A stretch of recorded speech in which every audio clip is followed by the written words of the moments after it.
On the night my son's account flashed $26 million, a security guard I'd never met walked me past my own refrigerator and out the back door while guests cheered in my living room. 5 days later, that same security guard was the one holding my son upright on the blistering motel walkway while Aaron begged me, voice gone papery and thin, to sign a single page before the money vanished. I shut my door and turned the deadbolt. If you think that sounds cruel, keep listening. By the middle of this story, you'll understand why the signature wasn't the point, and why the kindest thing I did for my child was let the consequences arrive exactly on time. My name is Vera Orloff.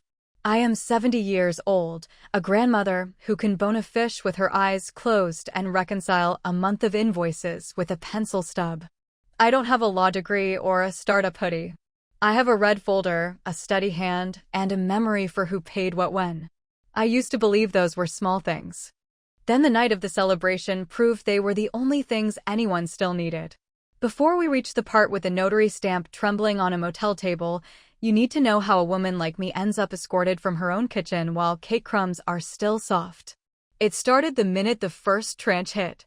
Aaron, my only child, my miracle after 3 miscarriages and 2 prayers I don't say out loud, built a company called Mooring.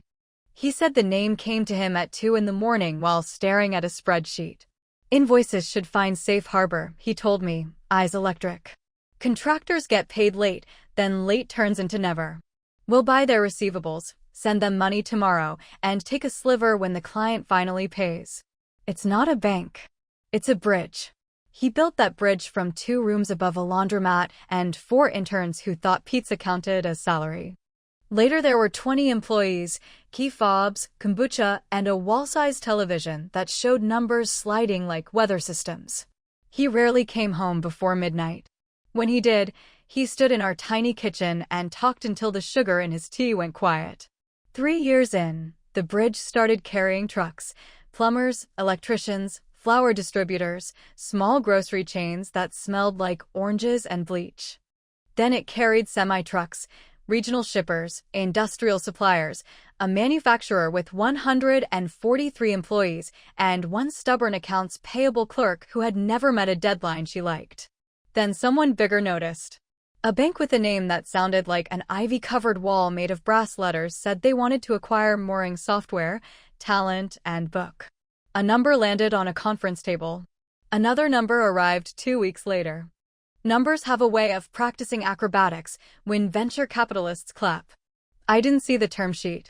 I saw the aftermath, a calendar invite for a launch celebration at a rooftop bar and a request to keep the guest room free for a nursery build-out. My name was on the mailbox and the Wi-Fi bill. It had not been on the deed for months. We had consolidated titles for a cleaner cap table. That's what Aaron said while stirring a pot of my soup and not looking me in the eye. When the money hit, a DJ hit play. A neon sign in our living room read Mooring launched. A photographer with a ring light told people where to put their elbows so they looked casual in a way you have to practice. Kendra, my son's wife, wore a silver dress the color of yes. She smiled at me the way a hostess smiles at a guest you cannot seat near the donors. Aaron tapped a glass. He does speeches well. It's a skill he grew next to his first baby tooth. We built this from nothing, he said into a microphone I did not know we owned. No handouts, no shortcuts. Just grit. Just us. The crowd cheered. Someone shook a confetti cannon. Gold dots fell like forgiveness on heads that did not ask for it.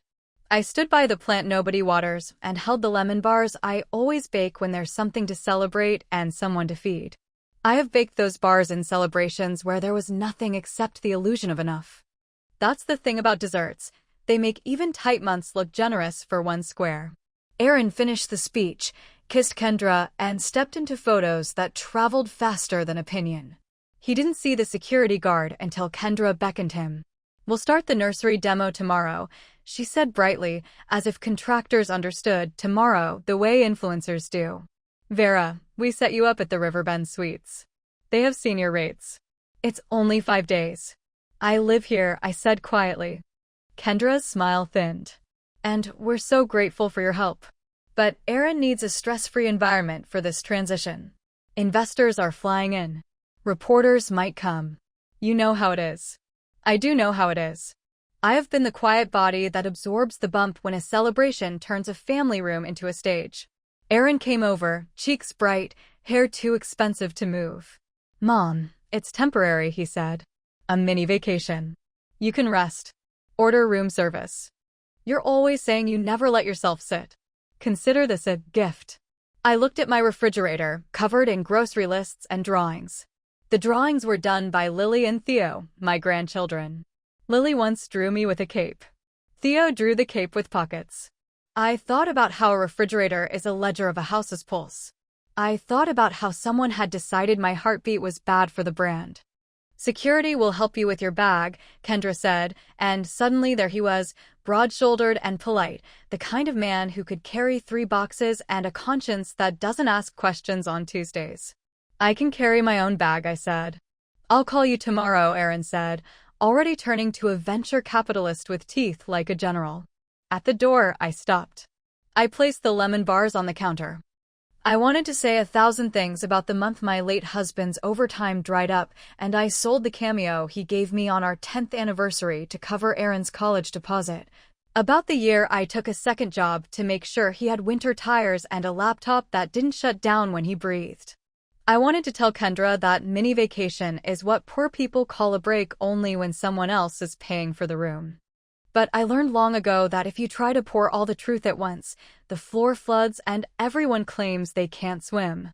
So I picked up my purse, slid a red folder into it, put on my coat though it was warm, and walked past my own refrigerator and out my own door. The Riverbend Suites smelled like disinfectant and coffee strong enough to confess. The woman at the desk called me Ms. Orloff with a smile that didn't require an audience. The room was clean. The carpet was not an opinion. I ironed the pillowcase because crispness is a choice you can make when the world insists on wrinkling. On the second night, I woke to the sound of someone dragging a suitcase down the corridor. On the third, I woke to silence, a loud kind you can only hear in hotels. On the fourth afternoon, I took a bus to see Lily and Theo. Kendra met me at the steps with an apology made of granite. We're setting boundaries, she said. Translation: the children would not see me until the optics improved. At dawn on the 5th day, I made coffee that tasted like burnt hope and sat at the little round table with my red folder. If you are young and you do not yet own a red folder, go get one. If you are older and have a drawer full of them, bless you. The first tabs read, Mooring Early Docs. Underneath were printouts of the original reconciliation spreadsheet I'd built at Aaron's request, back when we meant us. There were email printouts. Yes, I print. Ink remembers after servers shrug, an old UCC financing statement from the bank where I'd co-signed a line of credit, and the guarantee I swore in that manager's office while Aaron waited outside pretending not to be 30 years old and afraid. On top, a paperclip held a copy of the deed transfer from Ash Street to Aaron and Kendra for consolidation. My own signature looked like a woman trying to be reasonable in a room designed for men who love white bards. At 10 o'clock sharp, someone pounded on my door as if drowning could knock. I opened it to find Aaron, hair uncombed, suit softened by too many hours of the same worry, eyes red like mornings. Behind him, the same security guard who had escorted me from my kitchen stood like a sculpture that had learned regret. Mom, Aaron said, sounding 16 and 38 at once. I need you. What is it? I asked, though the red folder in my purse hummed with the answer like a fridge motor nobody hears until it stops. There's a snag. He tried to smile. Nothing big. Just legal. They can't release the rest until we get the founder releases and bring down certificates and clear a UCC lien. The lien is. It's the line of credit. The one you co-signed. They need your signature. Today. Or the deal, they have the right to walk. And the 26, they can claw the first tranche. He swallowed the word back as if money tasted like salt. Who told you to come? I asked. Our counsel. And the buyers. And everybody. He tried to joke and missed by a mile. Mom, I'm sorry about the other night, okay? I was excited. I said things I didn't mean. I'm here now. We can fix it. I just need you to sign. It's 1 page. I looked down at his hands. They were shaking. The security guard had one palm on his shoulder, not pushing, not pulling, simply reminding him gravity was still on the job. "Come back at 2, I said. "Bring the buyer's lawyer. Bring a notary. And bring water. It's hot." "I'll send a car," he said too quickly. "I like buses," I said, and closed the door. You may think I wanted to watch him sweat. Maybe a piece of me did. I am not a saint. But the larger piece knew something better than revenge was possible, a correction. Not of numbers, but of narrative. People believe stories more than contracts. I decided to begin ours again. The motel manager, a man named Curtis, with a collection of shirts that celebrated bowling leagues, offered the conference room for free. "Seen divorces and church bake sales in there," he said. "Figure you're closer to the latter, but I've been wrong before." At 2, the door opened to Gwen, buyer's counsel in a navy dress, heels made for slicing through nonsense, eyes sharp enough to undo knots, and a notary with a stamp that looked too small for the day's work. Aaron hovered, contrite, hopeful, sleep-deprived. The security guard leaned against the vending machines, pretending the sodas needed guarding. "Ms. Orloff," Gwen said, offering a hand. "Thank you for meeting us. I'm Gwen Patel." "Vera," I said. "Thank you for asking like a person and not like a calendar invite." We sat. The table wobbled. I studied it with my palm. Gwen slid a stack of papers toward me, first page labeled Founder Release in a font that tries to be kind. I didn't pick up the pen. I set my red folder beside the stack, opened it with the deliberateness of the sacrament it was, and let the first ledger page breathe. Gwen's eyes flicked to the lines and back to me. The ledgers were from the first year: name, invoice number, amount, due date, aging notes, the column I called ghosts for bills that vanished into excuses. In the margins, my handwriting explained a logic that later became a loop in Aaron's code. Garbage in, chaos forever. Notes from real people have edges algorithms can't see. I had inked that sentence on a scrap of receipt late one night while stirring a pot of soup. "Before we sign anything," I said, "we should align on the list." Gwen nodded.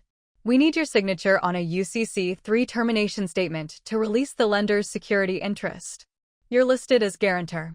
We also need your founder release confirming no outstanding claims on any IP derived from your work for mooring, as well as a bring-down certificate that says nothing material has changed since reps and warranties. There's a cleanup of the cap table too." Aaron stared at the middle distance, as if begging an answer to come in on the breeze. "Cleanup?" I asked. "You're listed at 15% common, non-voting," Gwen said evenly. "Our model assumed a buyout of minority holders. Council told us it would be straightforward." Aaron's mouth twitched. "It's just paper." It was symbolic. "I thought you'd." "Paper is very real on closing day," Gwen said, not unkindly. I looked at my son. "When you say symbolic, what you mean is convenient for a story." He opened his mouth. Nothing came out. The notary shifted, the stamp a halo over her hand. "Here are my conditions," I said. 4. Then 2 more, not legal, but tougher. Gwen took out a pen as if the page had been waiting. 1, I said. "The house on Ash Street reverts to me, full title. Today. We will file whatever can be filed before the clerk shuts the window. If you want to talk about fairness, start there."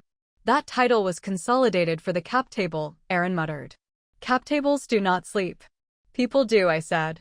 "You moved my bed like a chess piece. Move it back." Gwen's pen moved.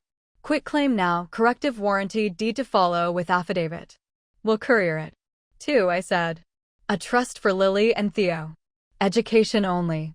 I will serve as trustee until they're 25. We will define education narrowly enough to prevent cars masquerading as diplomas and broad enough to permit apprenticeships and community college. Contributions welcome. Raids prohibited." Aaron nodded like a man grateful for a rule to obey. "Yes." 3, I said. "No gag clause. We will issue a joint statement that acknowledges my early operational systems. Not a parade. A sentence. The record deserves it. Women who keep the books deserve it." Gwen lifted her gaze. "Agreed. We'll remove mutual non-disparagement as to truthful statements about contributions." 4, I said, and placed my handwritten term sheet on top of the ledger. I sell my 14.9% for a fair price. Not a pat on the head. Not a symbolic appreciation. You valued the company. You know the number. Do the math. No minority discount today. The discount was the last 5 years. Gwen didn't blink. It will require approval. Then call whoever thinks they own the air and tell them the woman who kept their invoices from turning into ghosts is asking to be treated like a person. We waited while Gwen stepped into the hallway with her phone pressed to her ear. The vending machines hummed. The security guard stared at a poster about fire exits as if it had answers. Aaron leaned in. "Mom, I'm sorry," he said quietly. I should never have. You said I did nothing, I said. That's the only sentence you need to apologize for. The rest is just furniture. He flinched. He deserved to. Gwen returned. No discount, she said. You're right about urgency. We've adjusted, pending your signatures and the filing. Good, I said. Now the two tougher conditions. Aaron braced as if I were about to ask for a parade down Main Street. First, I said, you will remove the sentence, "I did it all myself," from your mouth, your deck, and your bones. Replace it with "thank you," where appropriate. Which is often. He nodded, met my gaze, held it. Okay. Second, I said, you will tell your children the truth. Tonight. Not as a treatise. As a story, that people made this with you, including their grandmother, and that gratitude is not a weakness, but a map. He nodded again. Okay. The notary raised her stamp as if it had weight. We signed the UCC-3 to terminate the lien I had never wanted to guarantee, but did because sometimes the bridge needs a mother's bones. We signed the founder release, adjusting a clause that had tried to coil into a gag. We signed the trust instrument, initialing the places that dulled the edges of future arguments. We signed the quitclaim and hustled to the county clerk like people who remembered how office hours rule lives. Window closes at 4:30, Curtis had warned. We made it at 4:29. The clerk, bun high, reading glasses low, stamped the deed with a thunk that sounded like a door learning who owns it. Outside on the courthouse steps, Gwen's phone chimed. Funds released, she said. She did not add "you're welcome." Professionals don't need to. Aaron's shoulders fell in a way that might be relief, might be exhaustion, might be the first inch of humility. Thank you, he said. Not loud. True. We went to a diner with red booths and coffee that refuses to retire. We ordered meatloaf because Tuesday demands it. He asked, why did you keep those papers? Why didn't you push harder sooner? Because you were young, I said. Because investors like a story that doesn't have commas. Because mothers are told that disappearing is a virtue. It isn't. It's just useful to people who benefit from your silence. He stirred his potatoes like they had secrets. I'm sorry. He said it like someone letting go of something that had been both shield and weapon. That should be the ending, right? It isn't. Money doesn't end stories. It just funds the next scene. Kendra arrived at my porch the next afternoon in a tracksuit that had never seen sweat. Her ponytail could slice paper. We need to talk, she said. I'm listening, I said. Listening is an action. Women my age are experts. You ambushed us, she said. Dragging lawyers to a motel. Making demands like an influencer at a free brunch. That house is mine again, I said. And the brunch metaphor is unkind to pancakes.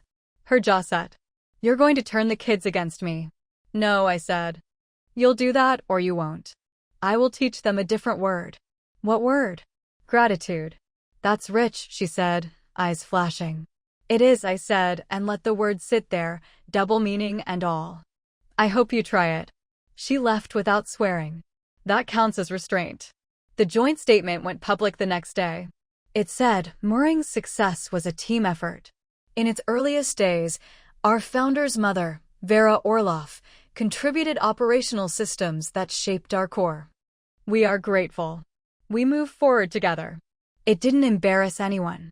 It corrected a line that had been crooked. Online, people argued as if they had been at our kitchen table for the past decade.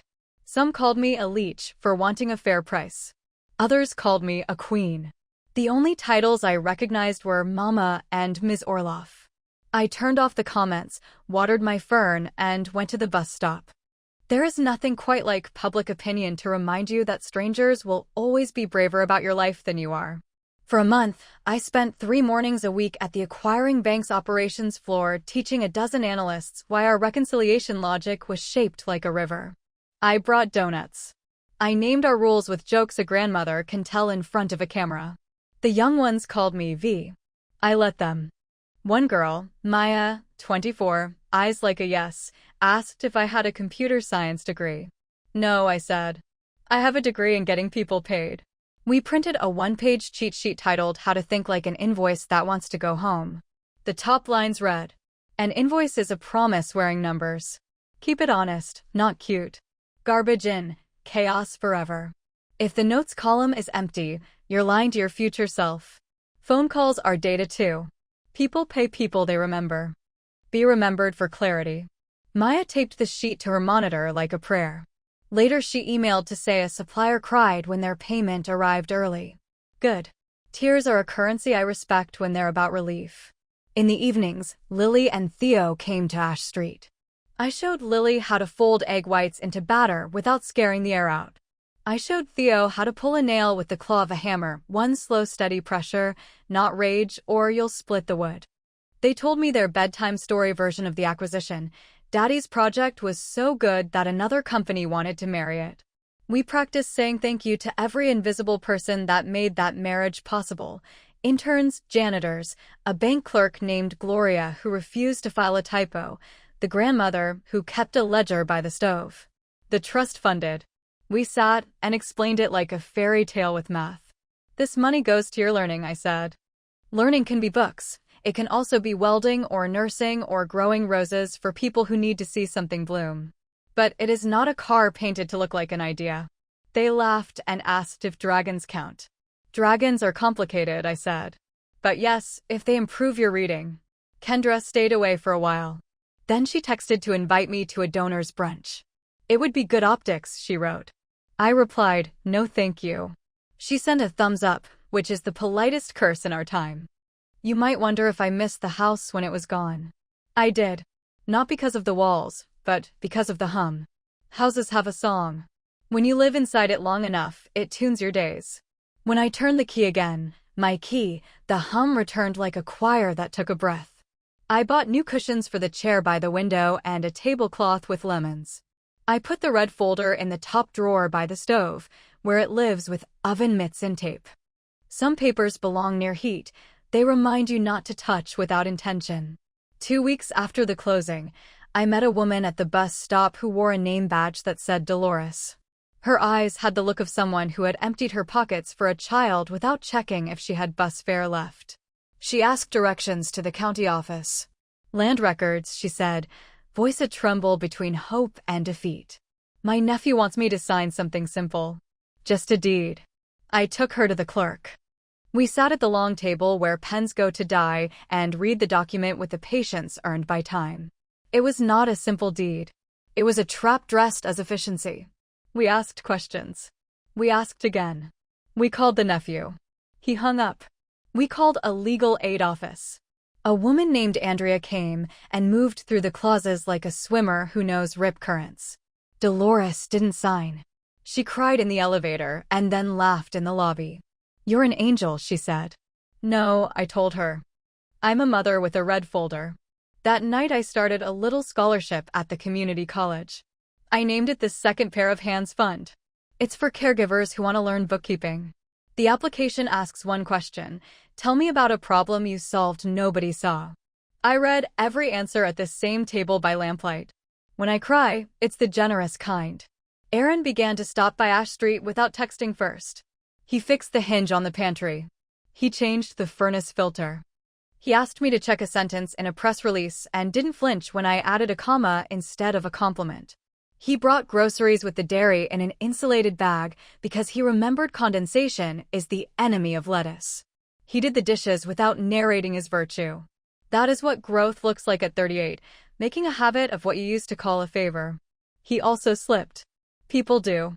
One afternoon, I overheard him on the phone saying, "We built this with grit, no handouts." I stepped into the doorway and raised an eyebrow. He corrected himself mid-sentence.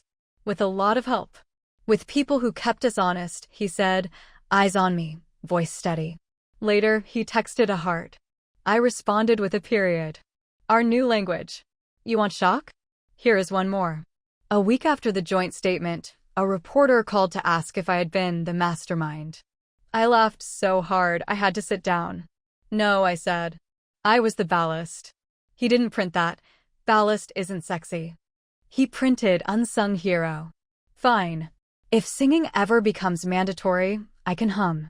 Another shock. The bank tried to send me a fruit basket. I sent it to the break room at Mooring instead. The card read, to invoices that remembered how to go home. Kendra and I found a truce that isn't a friendship. We are two women who love the same children and one man in different ways. She sets tables that look like magazines. I set tables that look like people are allowed to breathe. She posts. I print. She likes things to glint. I like them to work. She came by on Lily's birthday and stood in my kitchen while the cake cooled. You really won't do the brunch? She asked. No, I said. But I'll send cookies. She nodded, and something in her shoulders released. Okay. We will never trade secrets. We will trade recipes through the children. This is also a kind of peace.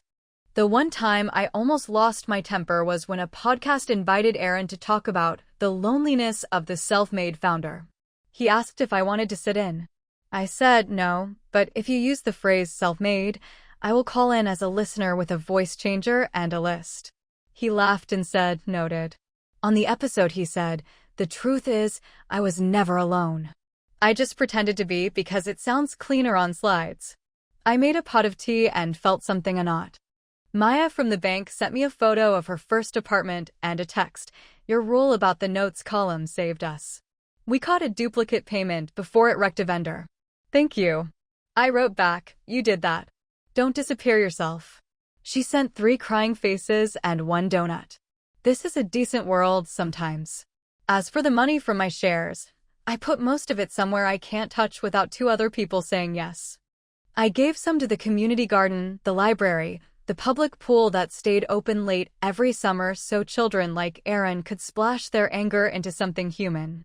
I bought myself precisely one impractical thing, a wool coat the color of a ripe plum.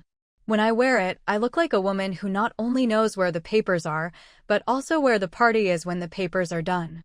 On the first anniversary of the day at the motel, Aaron came over with flowers from a store that knows the names of flowers, not just their prices.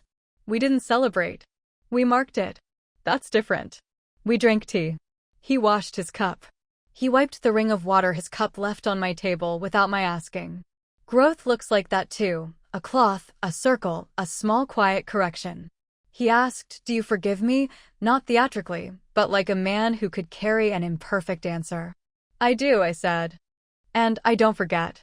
Forgiveness with amnesia is a shortcut to another ache. He nodded. Fair. We stood under the photo of him at 7 in a paper crown, carrot cake on his mouth. He said he had hated that photo for years. Thought it made me look foolish, he said. Now I like it. It reminds me that silly is allowed. Good, I said.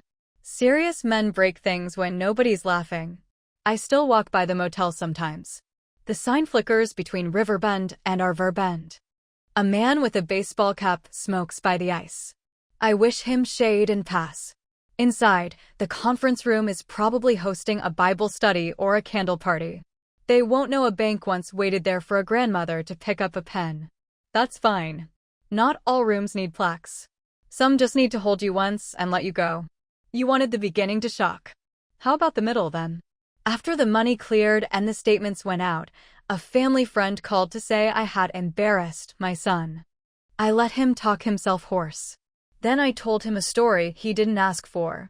The morning a plumber cried on my stoop because a supplier hadn't paid him in 90 days and his daughter needed a coat.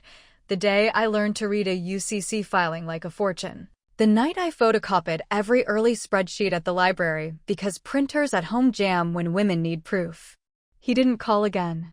Good men sometimes need to be invited into the long hallways where women live. Some refuse the tour. That is not my fault. The truth, I am not interested in humiliating anyone. Shame makes people mean. I am interested in correction and in kindness that doesn't flinch. I am interested in houses that hum, in children who say thank you without being told, in cash that arrives where and when it should. If you're still here, you're the kind of person who recognizes a ledger when you see one, even if it's a story. So here's the final balance. Debits. One eviction in everything but name. One son intoxicated by a myth. One night alone in a room with thin curtains. One red folder heavier than it looks. Credits. A house returned. A trust funded. A joint statement that altered a narrative by the thickness of a sheet and the weight of a decade. A son learning the difference between independence and ingratitude.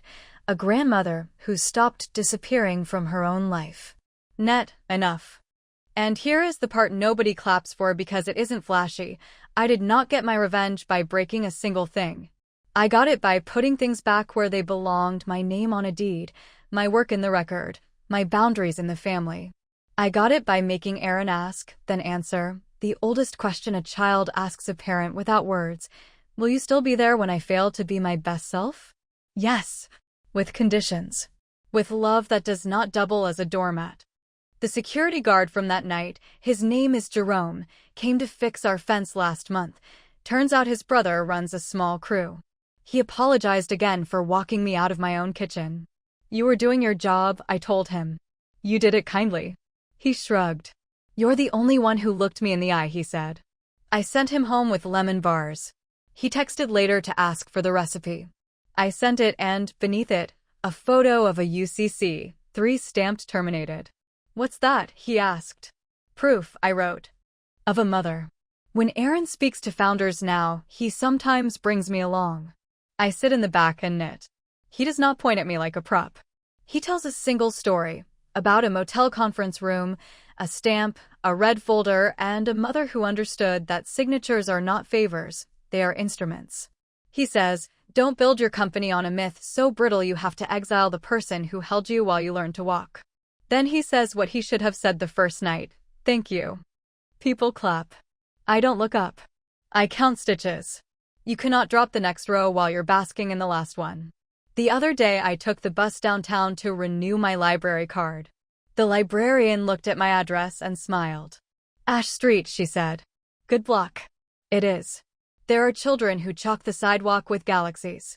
There are neighbors who return your ladder on time. There's a porch with room for 2 chairs and a table where a woman can sit in a plum-colored coat and watch her son arrive with groceries and apologies, neither announced, both on time. And if a young person watching this needs a line to carry in their pocket, make it this one. Paper remembers. People do too, eventually. Keep your red folder. Keep your kindness. Keep your name on what you built when you can, and when you can't, keep your proof. And when someone tells you that you did nothing, tilt your head like you're listening for a ghost, and then only then decide when to sign. Because sometimes the most shocking part of a story isn't the escort out of your own kitchen or the begging on hot asphalt. It's the moment the world learns what a 70-year-old grandmother can do with a motel conference room, a steady pen, and a lifetime of work that refuses to be called nothing. So another story of my grandmother has ended. And be clicking here, you will have when more such stories.